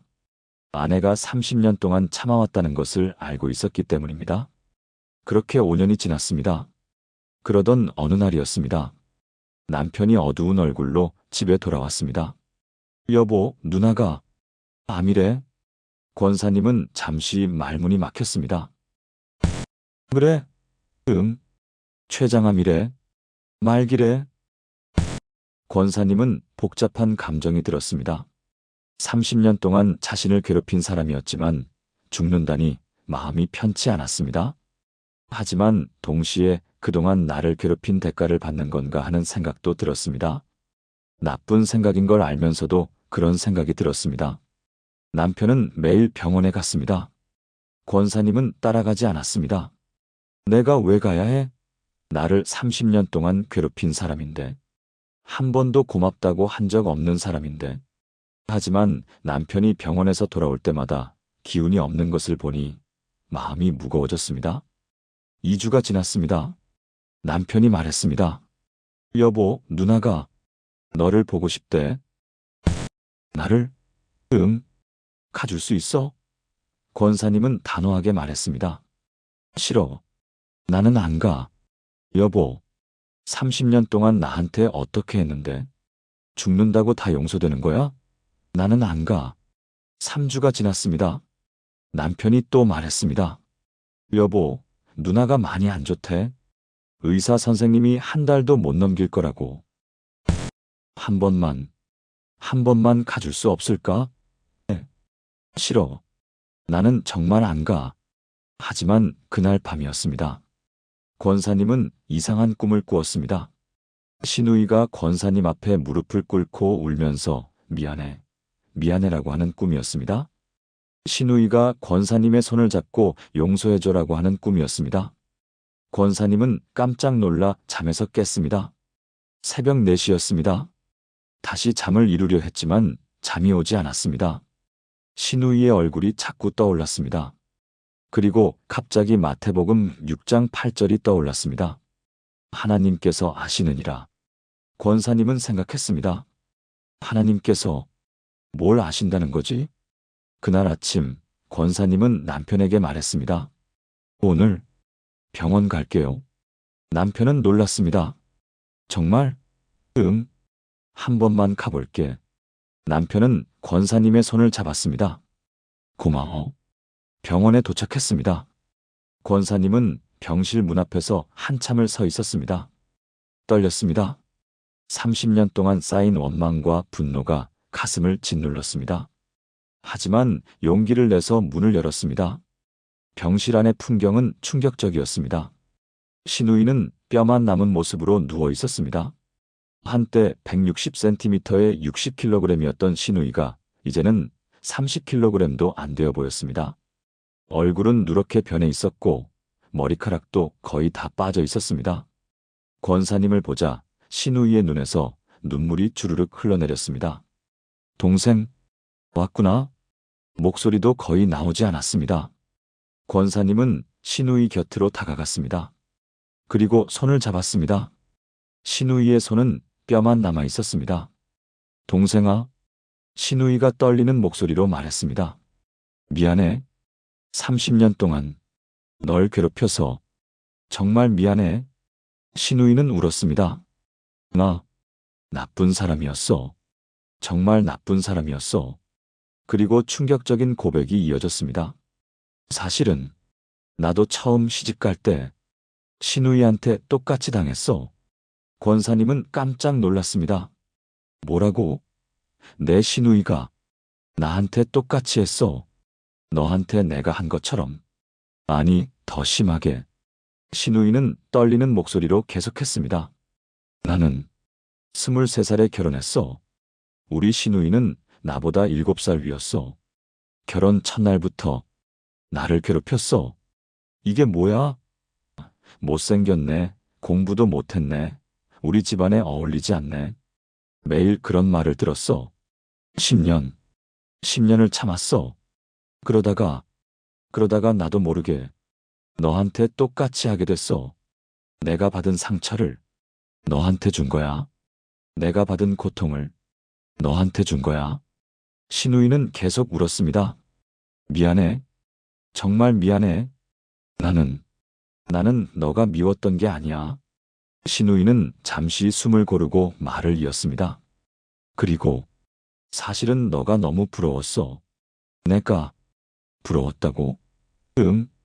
우리 오빠가 너를 얼마나 사랑하는지 봤거든. 너를 얼마나 아끼는지, 너를 얼마나 위하는지.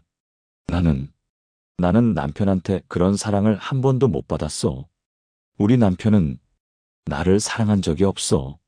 결혼도 집안끼리 정해서 한 거고. 평생 나를 한 번도 안아준 적이 없어. 사랑한다고 말한 적도 없어. 권사님은 그제야 깨달았습니다. 신우이도 피해자였다는 것을, 신우이도 상처받은 사람이었다는 것을, 자신이 받은 상처를 다른 사람에게 주는 그 비극의 사슬 속에 갇혀 있었던 것입니다. 그래서 질투가 났어. 우리 오빠가 너한테 그렇게 잘해주는 게, 너를 위해서 내 말도 안 듣는 게 다 너 때문이라고 생각했어. 그래서 더 못되게 굴었어. 신우이는 권사님의 손을 꼭 잡았습니다. 미안해. 정말 미안해. 용서해줘. 권사님은 그 순간 깨달았습니다. 하나님께서 이미 모든 것을 아셨다는 것을, 신우이의 고통도, 신우이의 상처도, 신우이가 왜 그렇게 행동했는지도 다 아셨던 것입니다. 그래서 꿈을 통해 자신을 병원으로 보내신 거였습니다. 권사님은 신우이를 껴안았습니다. 언니, 괜찮아요. 이제 다 괜찮아요. 나도 미안해요. 언니가 그렇게 힘드신 줄 몰랐어요. 동생아, 고마워. 정말 고마워. 그날부터 권사님은 매일 병원에 갔습니다. 신우이를 돌봤습니다. 손을 잡아주고, 물을 먹여주고, 몸을 닦아주고, 머리를 빗겨주었습니다. 신우이는 권사님의 손을 잡고 계속 고마워, 고마워라고 말했습니다. 3주 후 신우이는 세상을 떠났습니다. 하지만 그 마지막 3주 동안 두 사람은 진짜 자매가 되었습니다. 30년 동안 쌓였던 원망과 분노는 사라졌고 대신 이해와 용서가 자리 잡았습니다. 신우이는 마지막 날 권사님에게 이렇게 말했습니다. 동생아, 나 이제 편안해. 너가 용서해줘서 정말 고마워. 이제 편안하게 갈 수 있어. 권사님은 고백하십니다. 하나님께서는 제가 구하기도 전에 이미 모든 것을 아셨어요.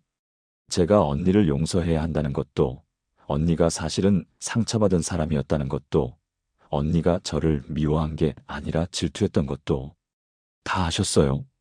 그래서 꿈으로 저를 병원에 보내신 거예요. 하나님 아십니다. 정말로 다 아십니다. 여러분도 이 기도를 시작해 보시기 바랍니다. 하나님 아십니다. 여러분의 건강, 여러분의 가정, 여러분의 경제, 여러분의 외로움, 여러분의 미래, 모든 것을 하나님께서 이미 아십니다. 그러니 긴 설명은 필요 없습니다. 그저 하나님 아십니다 하고 고백하시면 됩니다. 하나님께서 가장 좋은 방법으로, 가장 좋은 때에, 가장 좋은 것으로 응답해 주실 것입니다. 이것이 세 번째로 기억하셔야 할 말씀입니다. 네 번째 말씀을 나누어 보겠습니다. 시편 62편 8절 말씀입니다. 백성들아 시시로 그를 의지하고 그의 앞에 마음을 토하라. 하나님은 우리의 피난처시로다. 시편 62편도 다윗이 쓴 시입니다. 제목을 보면 여두둔을 따라 부른 다윗의 시라고 되어 있습니다. 여두둔은 성전의 찬양대장 이름인데 이 시는 다윗이 위기 가운데서 하나님을 의지하며 부른 노래입니다. 학자들은 이 시를 다윗이 아들 압살롬의 반역으로 도망칠 때 쓴 것으로 봅니다. 상상해 보십시오. 왕이 자기 아들에게 쫓겨 도망가고 있습니다. 궁전을 버리고 왕관을 벗고 맨발로 감람산을 넘어가며 울고 있습니다. 자신이 평생 섬긴 신하들이 아들 편을 들고 백성들이 자신을 버렸습니다. 이보다 더 큰 배신이 어디 있겠습니까?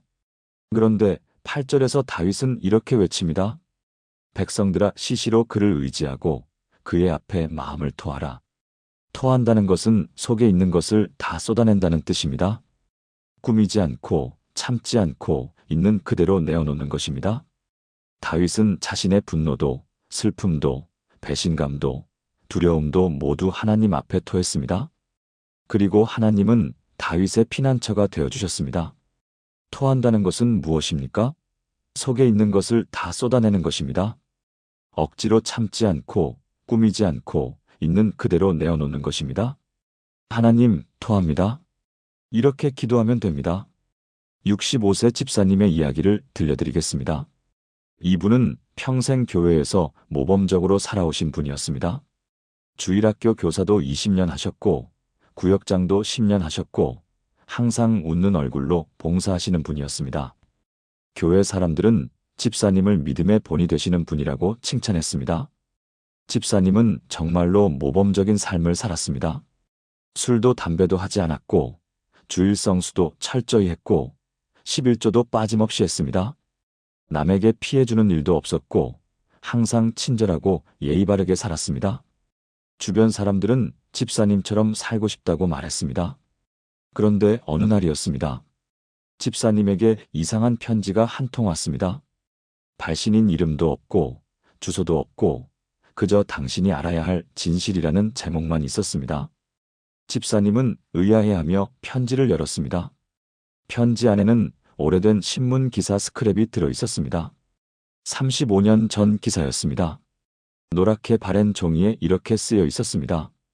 음주운전 뺑소니 사고로 20대 여성 사망. 범인 도주 중. 그리고 그 아래 작은 글씨로 사고 장소와 시간이 적혀 있었습니다. 집사님은 순간 손이 떨렸습니다. 신문을 떨어뜨릴 뻔했습니다. 다리에 힘이 풀렸습니다. 그 사건의 가해자가 바로 자신이었기 때문입니다. 35년 전 집사님은 30살이었습니다. 회사 회식이 있었습니다. 집사님은 그날 술을 많이 마셨습니다. 당신은 음주운전에 대한 인식이 지금처럼 엄격하지 않았고 많은 사람들이 술 마시고 운전을 했습니다.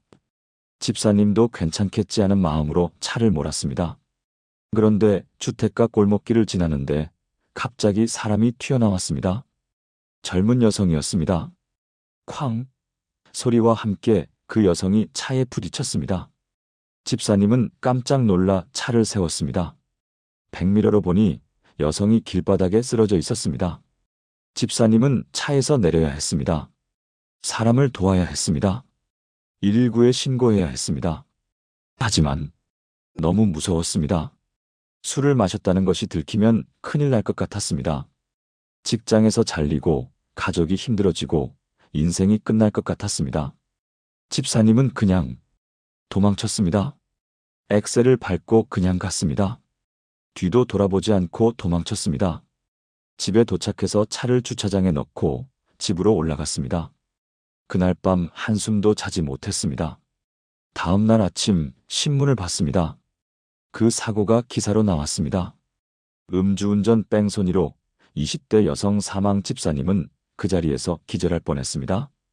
죽었다는 것입니다. 자신이 친 사람이 죽었다는 것입니다. 며칠 동안 집사님은 경찰이 찾아올까봐 두려워 떨었습니다. 하지만 경찰은 오지 않았습니다. 목격자도 없었고 CCTV도 없던 시절이었습니다. 결국 미제 사건으로 남았습니다. 집사님은 그 후 35년 동안 그 죄책감을 안고 살았습니다. 잠을 잘 때마다 그 여성의 얼굴이 나타났습니다. 길을 걷다가도 갑자기 그날 밤이 떠올라 식은땀을 흘렸습니다. 술은 다시는 입에 대지 않았습니다. 운전도 가능하면 하지 않았습니다. 그리고 35년 전 교회에 나가기 시작했습니다. 그 사고 한 달 후였습니다. 하나님, 제가 교회에서 열심히 봉사하면 용서해 주실 거죠? 하는 마음이었습니다. 그래서 열심히 살았습니다. 주일학교 교사도 하고 구역장도 하고 봉사도 열심히 하고 이렇게 살면 하나님께서 용서해 주시겠지 하는 마음으로 살았습니다. 하지만 그 죄책감은 사라지지 않았습니다. 35년이 지났지만 여전히 그날 밤이 생생했습니다. 그 쾅 하는 소리가, 백미러에 비친 그 여성의 모습이, 도망치던 그 순간이 모두 생생했습니다. 그리고 지금 35년이 지난 지금 누군가가 그 사건을 알고 있었고 편지를 보낸 것입니다. 편지 마지막에는 이렇게 쓰여 있었습니다. 다음 주 일요일 예배 후에 교회 앞 공원에서 만나자. 만나지 않으면 이 사실을 교회와 경찰에 알리겠다. 집사님은 일주일 동안 지옥을 경험했습니다. 밥도 제대로 먹지 못했습니다. 잠도 오지 않았습니다. 기도도 되지 않았습니다. 35년 동안 숨겨온 비밀이 드러날까봐 두려웠습니다. 교회 사람들이 알면 어떡하나, 목사님이 알면 어떡하나, 경찰에 신고되면 어떡하나. 온갖 생각이 머릿속을 맴돌았습니다. 하나님, 어떻게 하면 좋습니까? 하고 기도하려 해도 목소리가 나오지 않았습니다. 35년 동안 열심히 봉사하며 산 것이 무슨 소용이 있나 싶었습니다. 결국 들킬 날이 온 것입니다. 주일이 되었습니다. 예배를 드리는 내내 집사님은 떨고 있었습니다. 찬양을 부르지 못했습니다. 설교도 귀에 들어오지 않았습니다. 그저 어떡하지 하는 생각뿐이었습니다. 예배가 끝났습니다. 집사님은 천천히 교회 앞 공원으로 향했습니다. 거기에는 60대 중반으로 보이는 여성이 벤치에 앉아 있었습니다. 집사님이 다가가자 그 여성이 일어섰습니다. 저를 찾으셨습니까? 집사님이 떨리는 목소리로 물었습니다. 네. 제 언니를 기억하십니까? 그 언니라고요? 35년 전에 당신 차에 치여 죽은 사람이 제 언니입니다. 집사님은 그 자리에 주저앉았습니다. 다리에 힘이 완전히 빠졌습니다. 죄송합니다. 정말 죄송합니다. 저는 35년 동안 당신을 찾았습니다. 그 여성이 말했습니다. 경찰도 못 찾은 범인을 제가 사립탐정까지 고용해서 찾았습니다. 3년 전에야 당신을 찾았습니다. 3년 전에요? 네. 하지만 바로 찾아오지 못했습니다. 왜요? 저도 고민이 많았습니다. 당신을 고소할까, 복수할까. 매일 그 생각뿐이었습니다. 그 여성은 계속 말했습니다. 그런데 1년 전에 제가 예수님을 믿게 되었습니다. 예수님을요? 네. 제 친구가 교회에 데려갔습니다. 처음에는 싫었습니다. 하나님이 있다면 왜 제 언니를 그렇게 보냈겠습니까? 하나님이 있다면 왜 범인을 잡아주지 않았습니까? 그렇게 생각했습니다. 하지만 성경을 읽으면서 깨달았습니다. 제가 35년 동안 복수심에 사로잡혀 산 것이 얼마나 헛된 일이었는지를. 언니는 이미 하나님 품에 가셨는데 저는 아직도 이 땅에서 증오하며 살고 있더라고요. 그 여성은 집사님의 손을 잡았습니다. 그래서 당신을 찾아온 겁니다. 당신을 고소하러 온 게 아닙니다. 용서하러 왔습니다. 용서라고요? 네. 당신을 용서하고 저도 자유로워지고 싶어서 왔습니다. 예수님께서 원수를 사랑하라고 하셨잖아요. 70번씩 7번이라도 용서하라고 하셨잖아요. 저는 그 말씀대로 살고 싶습니다. 35년 동안 증오하며 사는 것보다 용서하고 자유로워지는 게 낫겠다고 생각했습니다.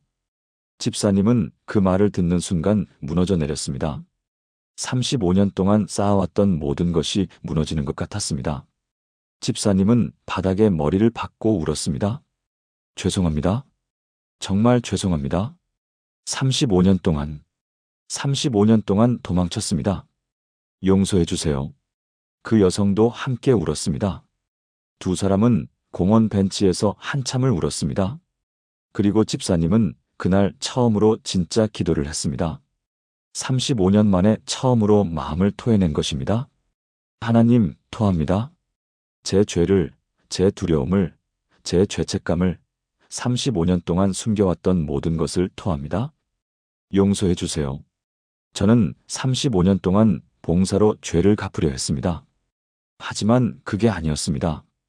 진짜 기도는 이렇게 마음을 토하는 거였습니다. 용서해 주세요.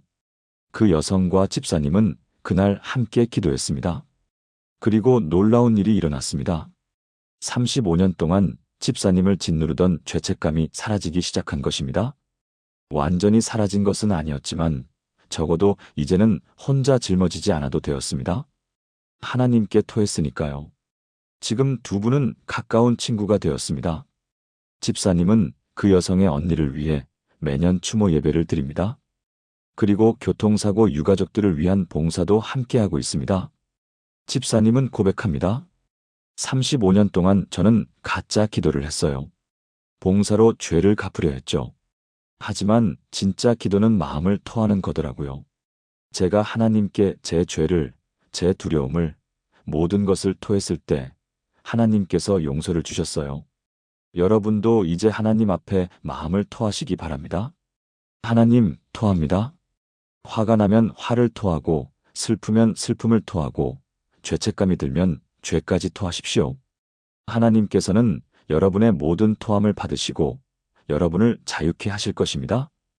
이것이 네 번째로 기억하셔야 할 말씀입니다. 다섯 번째 말씀을 나누어 보겠습니다. 데살로니가전서 5장 17절 말씀입니다. 쉬지 말고 기도하라. 데살로니가전서는 바울이 데살로니가 교회에 보낸 편지입니다. 이 교회는 바울이 세운 지 얼마 안 된 젊은 교회였고 심한 박해를 받고 있었습니다. 유대인들의 핍박과 로마 정부의 압박 가운데서 믿음을 지키기가 너무 힘들었습니다. 많은 성도들이 순교당했고 가족과 직장을 잃었습니다. 이런 상황에서 바울은 5장 16절부터 18절까지 세 가지를 명령합니다. 항상 기뻐하라. 쉬지 말고 기도하라. 범사에 감사하라. 박해받는 교회에 이런 명령을 하다니 무리한 것 같지 않습니까? 하지만 바울은 이것이 가능하다는 것을 자신의 삶으로 보여주었습니다. 쉬지 말고 기도하라는 것은 24시간 무릎 꿇고 있으라는 뜻이 아닙니다. 삶의 모든 순간을 기도로 살아가라는 것입니다. 일하면서도 걸으면서도 먹으면서도 쉬면서도 하나님과 대화하며 살라는 것입니다. 초대교회 성도들은 이렇게 살았습니다. 순교의 위협 속에서도 매 순간 하나님을 의지하며 감사하며 기도했습니다. 그래서 그들의 믿음이 온 세상에 퍼져나갈 수 있었습니다. 이 말씀은 많은 분들이 오해하십니다. 24시간 무릎 꿇고 있으라는 뜻이 아닙니다. 삶의 모든 순간을 기도로 살아가라는 것입니다. 일하면서도 쉬면서도 걸으면서도 하나님과 대화하는 것입니다. 59세 집사님의 이야기를 들려드리겠습니다. 이분은 남편과 30년을 행복하게 살았습니다. 남편은 고등학교 교사였고 집사님은 약사였습니다.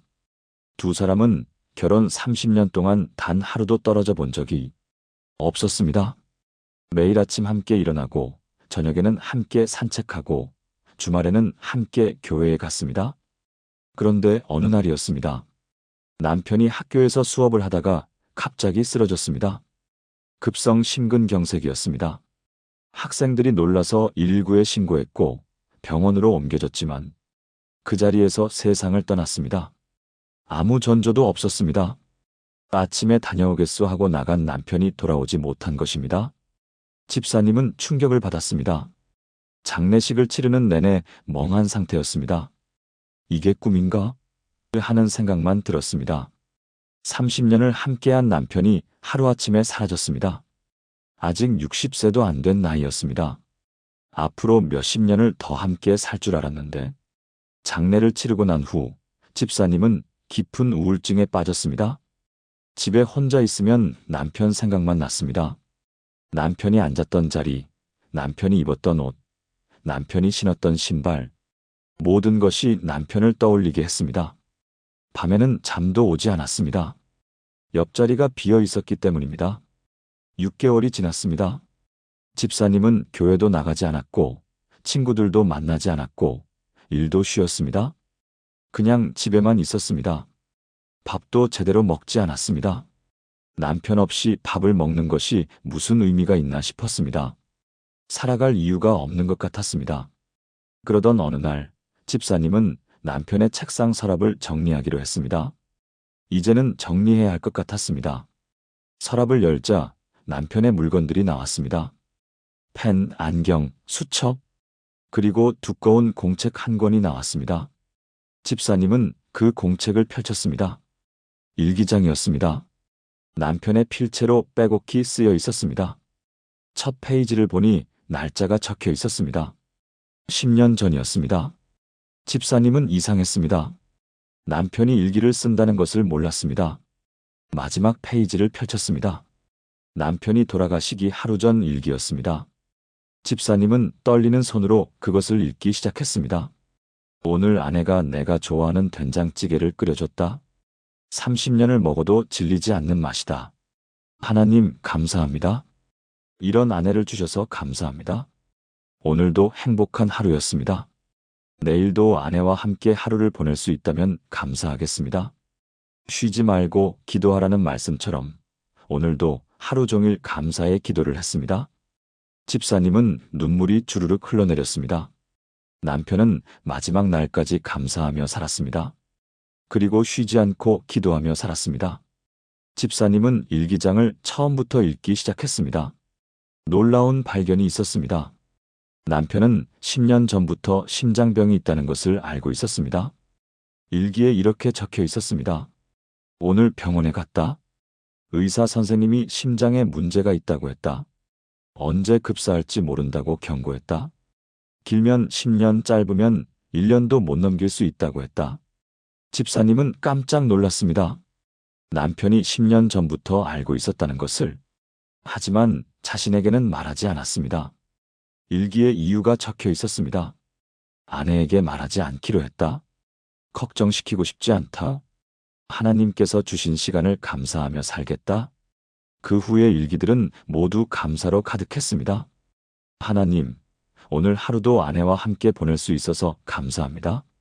하나님, 오늘 아침도 아내의 얼굴을 볼 수 있어서 감사합니다.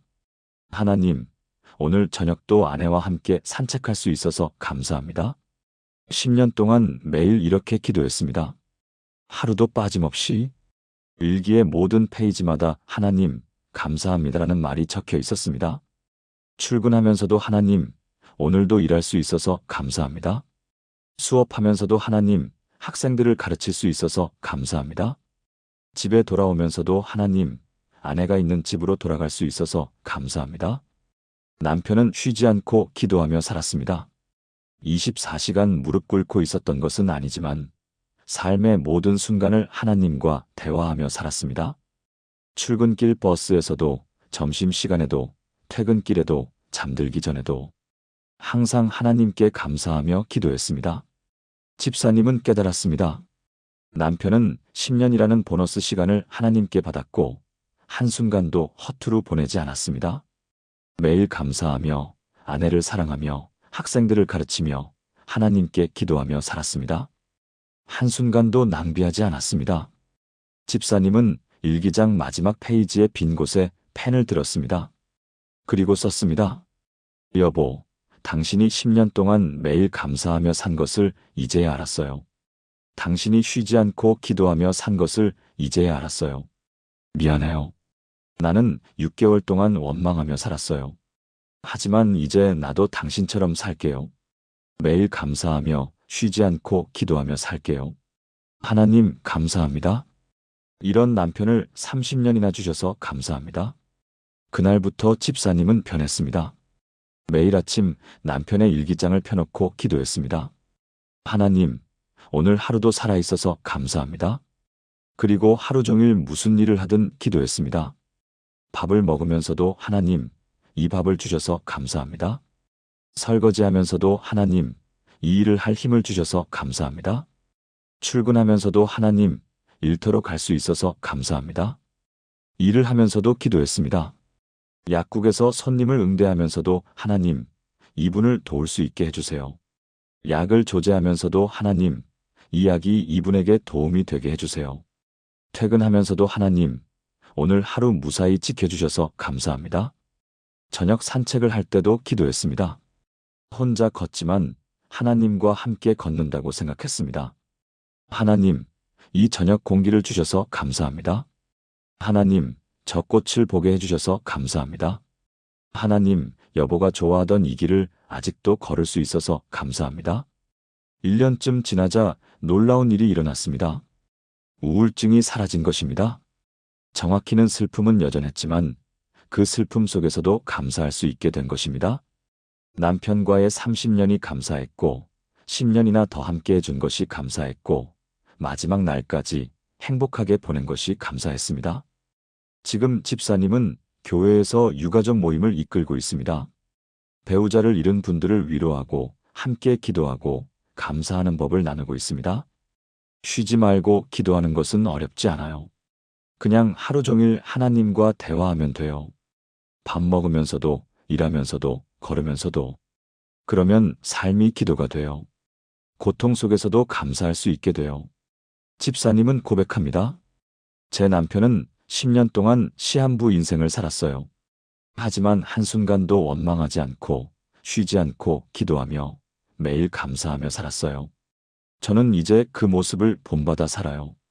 제가 얼마나 더 살지 모르지만 남은 날들을 쉬지 않고 기도하며 감사하며 살겠어요. 여러분도 이제 쉬지 말고 기도하시기 바랍니다. 무릎 꿇고 있으라는 것이 아닙니다. 삶의 모든 순간을 하나님과 대화하며 사시라는 것입니다. 그러면 여러분의 삶 전체가 기도가 될 것입니다. 고통 속에서도 감사할 수 있게 될 것입니다. 이것이 5번째로 기억하셔야 할 말씀입니다. 6번째이자 마지막 말씀을 나누어 보겠습니다. 시편 23편 1절 말씀입니다.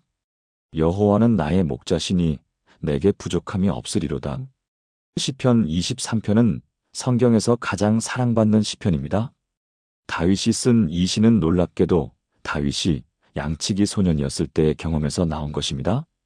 다윗은 어렸을 때 아버지의 양떼를 돌보았습니다. 광야에서 양들을 인도하고 물가로 데려가고 사자와 곰으로부터 지키던 경험이 있습니다. 다윗은 양들이 얼마나 연약한지 잘 알았습니다. 양은 스스로 길을 찾지 못합니다. 목자 없이는 방황하다가 길을 잃습니다. 스스로 먹이를 구하지 못합니다. 목자가 푸른 초장으로 인도해야 합니다. 스스로 적을 막지 못합니다. 목자의 지팡이와 막대기가 필요합니다. 다윗은 후에 왕이 되었지만 자신도 역시 연약한 양임을 잊지 않았습니다. 압살롬의 반역으로 도망칠 때도, 골리앗과 싸울 때도, 사울에게 쫓길 때도 다윗은 고백했습니다. 여호와는 나의 목자시니 내게 부족함이 없으리로다. 여러분, 우리도 연약한 양입니다. 하지만 우리에게는 선한 목자가 계십니다. 예수님은 요한복음 10장 11절에서 나는 선한 목자라 선한 목자는 양들을 위하여 목숨을 버리노라고 하셨습니다. 이 목자가 우리를 인도하시니 우리에게 부족함이 없습니다. 양은 목자를 필요로 하는 연약한 존재입니다. 스스로 길을 찾지 못하고, 스스로 먹이를 구하지 못하고, 스스로 적을 막지 못합니다. 우리도 마찬가지입니다. 우리는 연약한 양이고, 하나님은 우리의 목자이십니다. 하나님, 목자이십니다. 이 고백이 기도입니다. 72세 권사님의 이야기를 들려드리겠습니다. 이분은 평생 가난하게 살아오신 분이었습니다. 남편은 일용직 노동자였고, 권사님도 식당에서 설거지 일을 하며 근근히 살았습니다. 자녀는 없었습니다. 젊었을 때 교통사고를 당해서 아이를 낳을 수 없는 몸이 되었기 때문입니다. 그렇게 평생을 가난하게 살았습니다. 남편은 5년 전에 세상을 떠났습니다. 이제 권사님 혼자 남았습니다. 월세 30만 원짜리 고시원 방에서 살고 있었습니다. 3평도 안 되는 작은 방이었습니다. 화장실도 공동이었고 샤워실도 공동이었습니다. 소득은 기초생활수급비 70만 원이 전부였습니다. 하지만 권사님은 늘 감사하며 살았습니다. 하나님, 여호와는 나의 목자시니 내게 부족함이 없나이다. 매일 이렇게 기도했습니다. 가난했지만 굶지는 않았고, 방이 작았지만 잠잘 곳은 있었고, 외로웠지만 하나님이 계셨습니다. 어느 날 교회에서 해외 단기 선교팀을 모집했습니다. 동남아시아로 가는 2주짜리 봉사였습니다. 비용은 300만 원이었습니다. 권사님은 가고 싶었습니다. 평생 비행기를 한 번도 타본 적이 없었고 외국도 가본 적이 없었습니다. 가보고 싶다? 하지만 돈이 없었습니다. 300만 원은 권사님에게 천문학적인 금액이었습니다. 교회 집사님이 권사님을 보고 말했습니다. 권사님, 같이 가시죠. 아이고, 나는 돈이 없어서. 제가 비용 대드릴게요. 네. 그런데 어떻게? 권사님, 평생 교회를 위해 헌신하셨잖아요. 제가 이번에는 권사님을 섬기고 싶어요. 권사님은 고마워서 울었습니다. 정말 감사합니다. 하나님, 감사합니다. 그렇게 권사님은 생애 처음으로 비행기를 타고 동남아시아로 갔습니다. 너무 신기했습니다. 하늘을 나는 것도, 구름 위를 지나가는 것도, 다른 나라에 도착하는 것도, 모든 것이 감사했습니다. 2주 동안 봉사했습니다. 가난한 마을에서 집을 짓고, 우물을 파고, 아이들을 가르쳤습니다. 권사님은 평생 가난하게 살았지만, 자신보다 더 가난한 사람들이 있다는 것을 알았습니다. 그리고 그들을 도울 수 있다는 것이 감사했습니다. 봉사 마지막 날이었습니다. 한 현지 할머니가 권사님에게 다가왔습니다. 70대로 보이는 할머니였습니다. 할머니는 권사님의 손을 잡고 눈물을 흘리며 뭐라고 말했습니다. 통역자가 전했습니다. 이 할머니가 권사님이 자기 딸을 닮았대요. 딸이요? 네. 이 할머니의 딸이 70년 전에 한국으로 입양을 갔대요. 그 후로 소식이 없었대요. 딸이 살아있다면 권사님 나이쯤 될 거래요. 그래서 권사님을 보니 딸 생각이 난대요. 권사님은 가슴이 뭉클했습니다. 70년 동안 딸을 그리워하며 산 할머니. 권사님도 아이를 낳지 못해서 그 아픔을 알았습니다. 권사님은 할머니를 꼭 껴안았습니다. 말은 통하지 않았지만 마음은 통했습니다. 그날 밤 권사님은 잠을 이루지 못했습니다. 할머니의 얼굴이 자꾸 떠올랐습니다. 그리고 갑자기 이상한 생각이 들었습니다. 혹시 나도 입양하였을까? 어렸을 때 부모님에게 들은 말이 생각났습니다. 너가 우리 친자식이 아니야. 하지만 농담인 줄 알았습니다. 한국에 돌아와서 권사님은 입양기관에 문의했습니다. 혹시 제 출생 기록을 확인할 수 있을까요? 입양기관 직원이 권사님의 정보를 확인했습니다. 그리고 놀라운 사실이 드러났습니다. 권사님은 정말 입양하였습니다. 72년 전 이 나라에서 한국으로 입양된 것이었습니다. 더 놀라운 것은 친어머니의 정보가 남아있다는 것이었습니다. 이름, 나이, 출생지 모두 기록되어 있었습니다. 그리고 그 정보를 확인하는 순간 권사님은 깜짝 놀랐습니다. 바로 그 할머니였습니다. 봉사 마지막 날 만난 그 할머니가 권사님의 친어머니였던 것입니다. 권사님은 믿을 수 없었습니다. 이게 어떻게 가능한 일입니까? 입양기관 직원도 놀랐습니다. 정말 놀라운 우연입니다. 아니, 우연이 아니라 하나님의 계획인 것 같습니다. 입양기관의 도움으로 그 할머니에게 연락이 닿았습니다.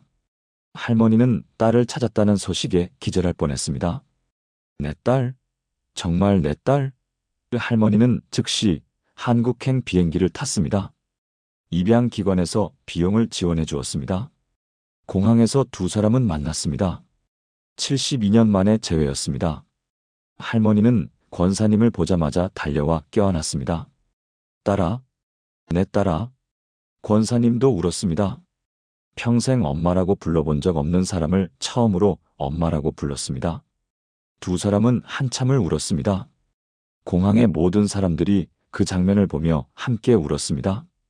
72년 만에 엄마와 딸이 만나는 장면이었습니다.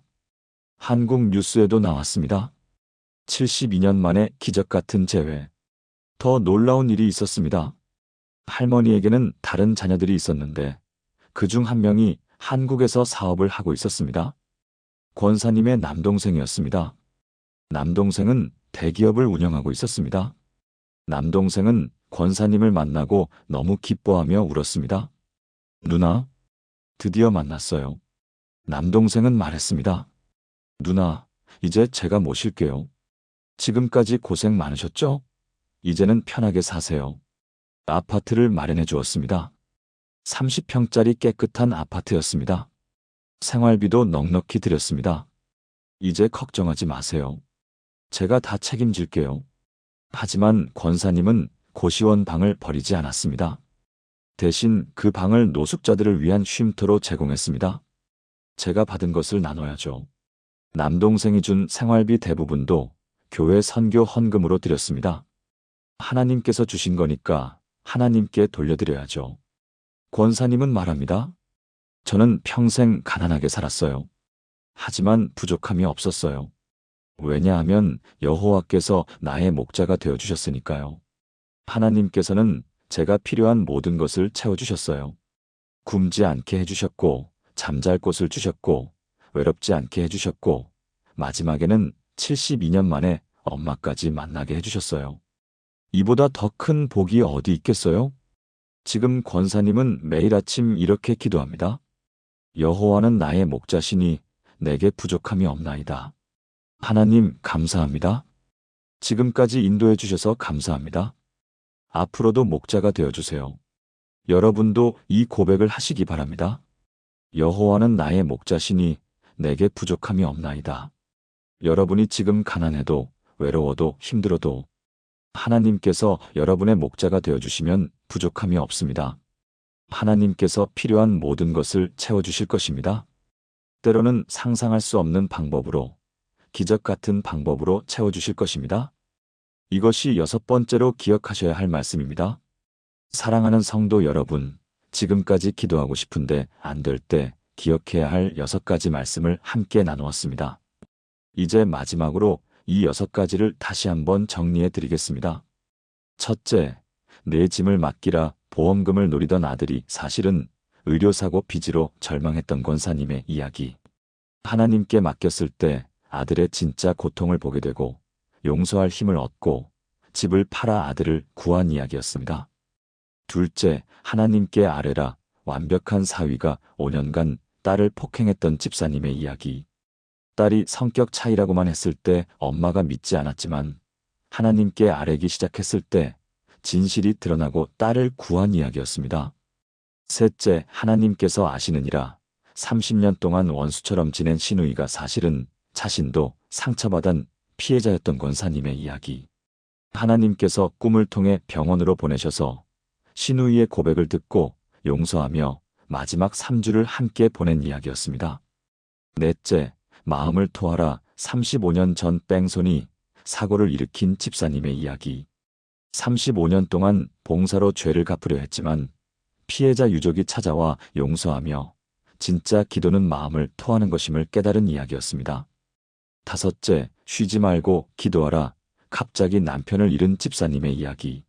남편의 일기장을 발견하고 남편이 10년 동안 시한부 인생을 쉬지 않고 기도하며 감사하며 살았음을 알게 되고 자신도 그렇게 살기로 결심한 이야기였습니다.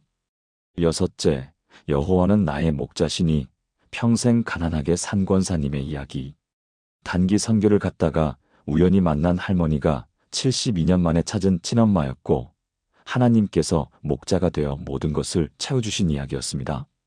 여러분, 이 6가지 이야기는 모두 실화입니다. 제가 목회 현장에서 직접 만난 분들의 이야기입니다. 하나님께서는 정말로 이렇게 놀라운 방법으로 우리의 기도에 응답하십니다. 때로는 우리가 전혀 예상하지 못한 방법으로, 때로는 우리가 상상할 수 없는 반전으로 말입니다. 기도는 어렵지 않습니다. 긴 기도도, 화려한 기도도, 유창한 기도도 필요 없습니다. 그저 이 6가지 말씀 중 하나만 붙들고 하나님께 나아가십시오. 하나님 맡겨드립니다. 하나님 아뢰옵니다. 하나님 아십니다. 하나님 토합니다. 하나님 인정합니다.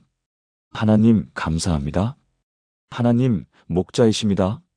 이렇게 간단한 기도로도 하나님과의 깊은 교제가 가능합니다. 하나님께서는 여러분의 짧고 간단한 기도도 귀하게 받으시고 가장 놀라운 방법으로 응답해 주실 것입니다. 오늘 이 말씀을 들으신 모든 분들이 이제부터 기도 생활에서 새로운 은혜를 경험하시길 바랍니다. 기도의 문이 활짝 열리시기를 바랍니다. 하나님과의 친밀한 교제를 누리시기를 바랍니다. 그리고 여러분 인생에도 이런 놀라운 반전과 응답이 있으시기를 간절히 기도합니다.